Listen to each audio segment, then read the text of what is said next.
রাজ্যে প্রথমবারের মতো শান্তিরবাজার জেলা হাসপাতালে যুক্ত হয়েছে নতুনভাবে জেনারিক কাউন্টারের দক্ষিণ ত্রিপুরাবাসীর স্বপ্ন সার্থক। এই জেলা হাসপাতালে কাউন্টার নিয়ে বহু তালবাহানা থাকলেও অবশেষে হাসপাতালের সুপার এবং ডক্টর শান্তনু দাসের ঐকান্তিক প্রচেষ্টায় সুবিধা পেতে চলেছে শান্তিরবাজারবাসী তথা দক্ষিণের বাসী জেনারিক কাউন্টারের। আজ বিকাল 5টা নাগাদ আয়োজিত এক অনুষ্ঠানের মাধ্যমে এই কাউন্টারের শুভ সূচনা করা হয়। উক্ত অনুষ্ঠানে উপস্থিত ছিলেন এলাকার মন্ত্রী শুক্লাচরণ নোয়াতিয়া, বিধায়ক প্রমোদ রিয়াং, সমাজসেবী Satyabrata Saha, MSJS Reang, doctor Shantanu Das, CM ও সহ বিশিষ্টজনেরা। সব দিক মিলে আজকের এই অনুষ্ঠানটি ছিল মনোমুগ্ধকর।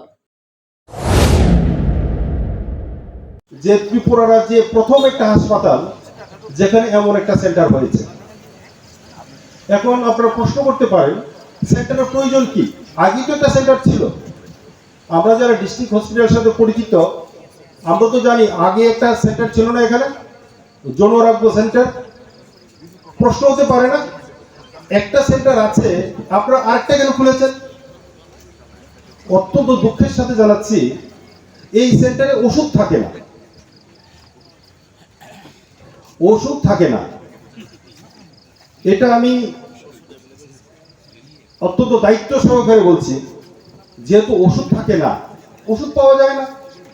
আমি নিজেও হাই প্রেশারের যে ওষুধ খাই 2 বছর ধরে চেয়েছি, 2 ইয়ার্স, আমি এখানে ওই ওষুধটা পাইনি। বললাম ভাই ওষুধ নেই কেন?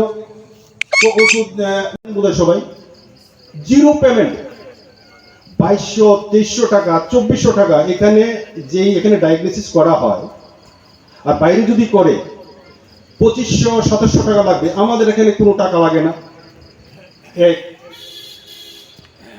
এখন থেকে ডাক্তারবাবু যেভাবে বলেছেন যে 100 টাকা যদি একটা ওষুধের দাম হয় বাইরে, এটা হবে এখানে 20 থেকে 25 টাকা।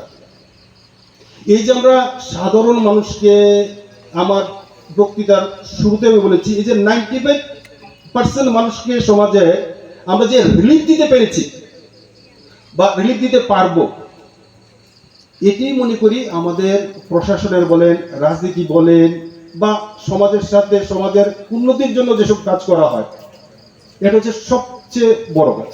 Bureau report, S Bharat live 24 hours.